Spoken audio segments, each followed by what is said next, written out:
참여 예수님 반갑습니다. 끼우신부입니다. 본격 찬양사도 기살리기 프로젝트 찬양 썰을 시작하게 되었습니다. 이렇게 새로운 컨텐츠로 여러분들과 만날 이유가 또 생겼다는 사실이 무척 기쁘게 다가옵니다. 자, 우선 처음인 만큼 컨텐츠를 시작하게 된 이유와 목적을 좀 말씀드려야겠죠. 찬양 썰을 기획하게 된 계기는 아주 단순합니다.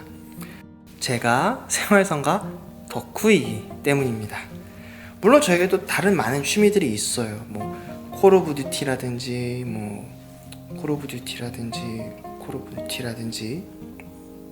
하지만 무엇보다 제 가슴을 설레게 하는 덕질은 역시 생활성가를 덕질하는 것입니다. 하지만 그것은 참으로 어려운 일입니다.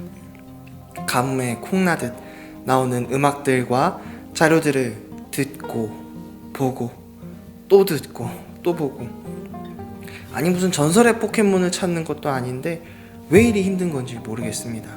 생활성가가 본격적으로 시작된 지도 30년이란 시간이 가까워지고 있는데 왜 아직도 교회의 변두리 문화처럼 느껴질까?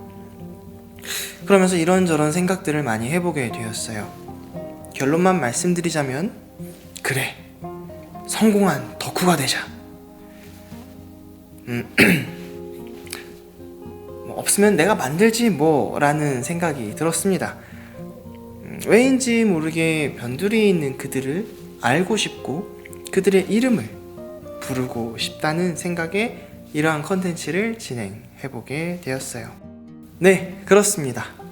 이 컨텐츠는 작정하고 찬양 사도들을 홍보하고 그들의 길을 살려주기 위한 컨텐츠입니다. 인터뷰를 통해 그분들의 활동을 조명하고 그들이 어떠한 메시지를 품고 있는지 등등을 나누는 그러한 시간이 될 거예요. 덕분에 저와 같은 생활성가 덕후 생덕 여러분들께서는 맘 놓고 이제는 볼거리가 생기겠죠. 감히 내가? 나 따위가? 라는 생각도 들었습니다. 열성적인 덕후에게 그런 건 크게 문제가 되진 않더라고요.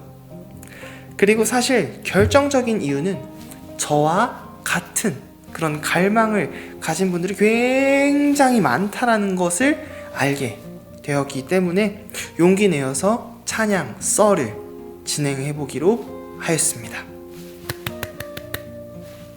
서론이 길었죠? 그럼 바로 첫 번째 게스트 모셔보겠습니다.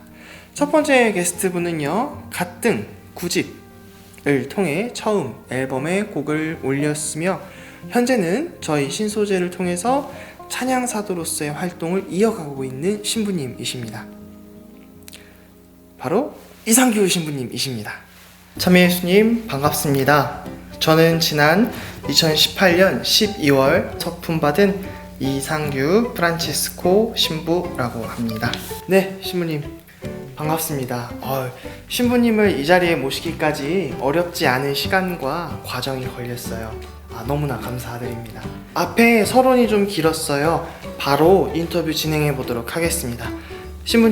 신부님께서는 지으신 곡들이 꽤 있는 걸로 알고 있는데요. 그 중에서도 신부님의 대표적인 곡은 어떤 곡이 있나요? 역시 갓등 9집에 수록된 이제 다시가 아닐까 합니다. 역시 그렇군요. 그러면 그 외에 다른 곡들은 또 없을까요? 습작으로 넘긴 곡들을 제외하면 고등학생 때 쓴 이제 곡이 또 하나 있는데 제목이 잘 기억이 잘 안 나는데요. 또 성모님과 관련한 곡으로 어머니라는 곡과 사막의 소녀라는 곡이 있고요.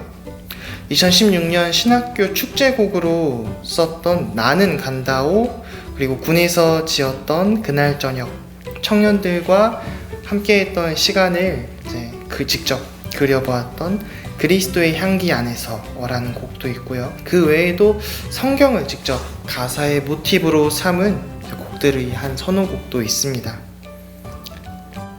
제 예상보다 훨씬 곡이 많으시네요. 혹시 음반을 내보실 생각은 안 해보셨나요? 해보고 싶긴 한데요. 아직은 사제로서 좀 부족한 점이 많아서 그것을 배우고 익히는 게 우선이라는 마음에 좀 여유가 없습니다. 네.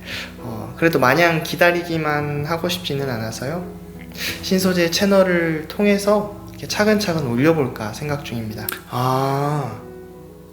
신소재 채널을 통해서 이제 사리사욕을 채우시겠다. 네, 다음 질문입니다. 신부님, 기타에 베이스에 여러 악기들을 연습하시고 이제 믹싱까지 하셔야 되는데 굉장히 힘드실 것 같아요. 그런데 노래는 꼭 부르셔야 하나요? 주변에 대실 불러줄 친구 없어요? 네, 주변에 친구가 신부님께서는 곡을 어떻게 쓰시나요? 그리고 가장 인상 깊었던 작곡 과정이 있다면 처음에는 대중음악처럼 자주 듣고 부르고 싶은 매력적인 곡들을 쓰고 싶다라는 생각을 많이 했어요. 그래서 코드 진행도 멜로디 라인도 짜고 뭐 이렇게 그 위에다가 가사를 이렇게 얹었는데, 근데 멜로디에 가사를 맞추다 보니까 메시지 전달이 되게 희미해지더라고요.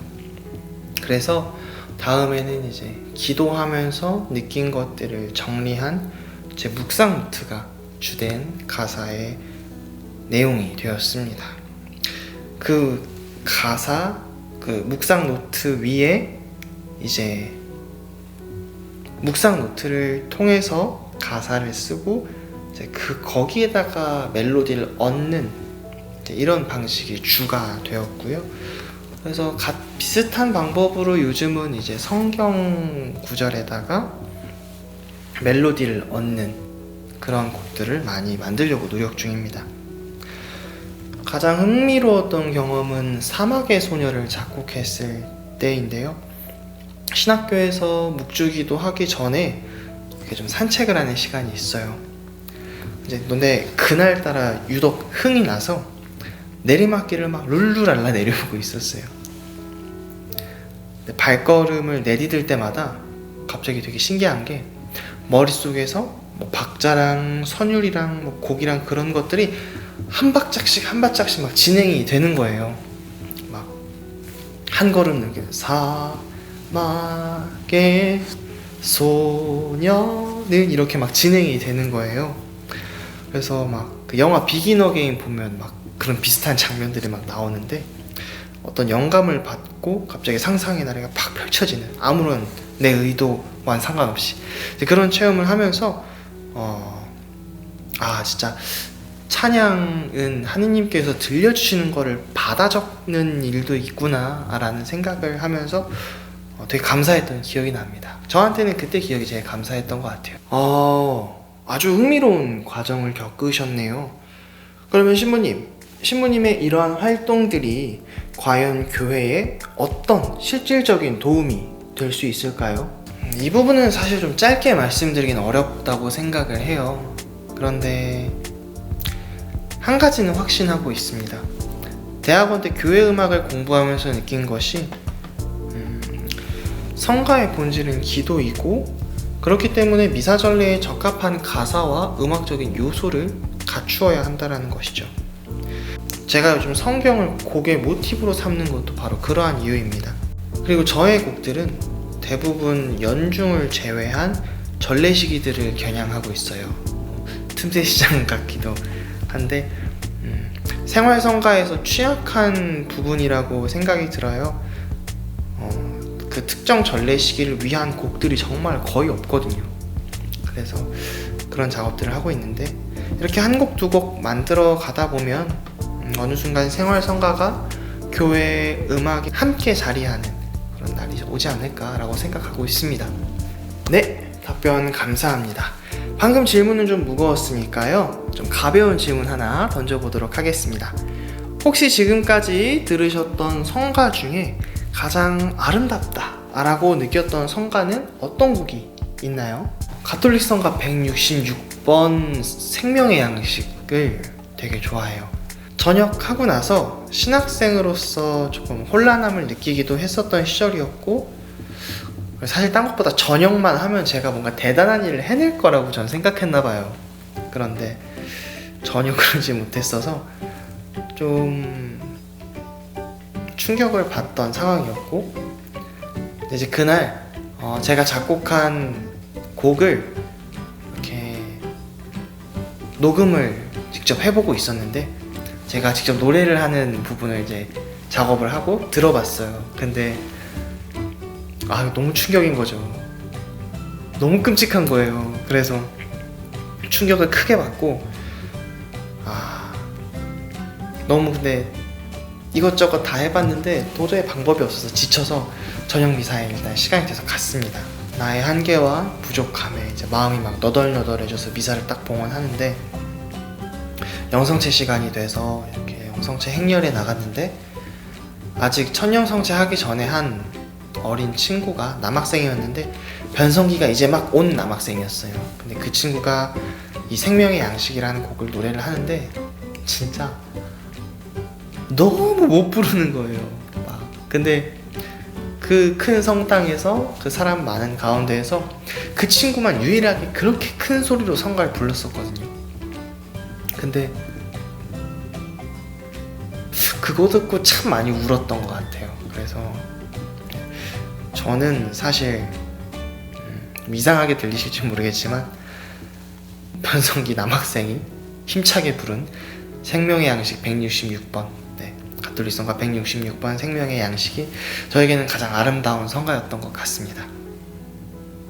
곡뿐만 아니라 곡을 부르는 사람의 진심이 결국에는 성가의 메시지를 완성한다 라는 그런 의미로 받아들여도 될까요? 네, 성가는 인간의 간절한 기도라는 게 본질이니까요. 하느님을 향한 그 간절함이 무엇보다 그 사람이 부르는 성가를 아름답게 만드는 것 같아요. 연습도 연습이지만 그걸 잃어버리면, 좀 냉정하게 말하면 그냥 예쁜 포장지, 노래라는 예쁜 포장지에 불과한 것 같습니다. 네, 또 깊이 생각해봐야 될 거리를 하나 주신 것 같습니다. 그럼 신부님께서도 언제나 그런 생각을 하시면서 연주하시나요? 지난번 영상 올라온 걸 봤는데, 네, 진심으로 간절했죠. 틀리지 않길 진심으로 간절했죠. 네. 네. 아니, 진심으로 기도하라며. 아니, 그게 맞긴 한데, 야, 너가 한 40번 연주해봐. 네, 기도를 잘 하기 위해선 기도를 자주 해야 하듯, 찬양도 잘 하기 위해선 정성껏 자주 연습해야 한다는 것을 부정할 수는 없을 것 같습니다. 네, 무튼 짧지 않은 시간 인터뷰 응해주신 신부님께 감사드리고요. 또 경청해주신 우리 신소재 생덕 여러분들께도 진심으로 감사드립니다. 다음에는 또 어떤 게스트분이 와주실까요? 마음속 깊이 사랑 가득한 찬양사도와의 또 다른 만남을 기대하면서 지금까지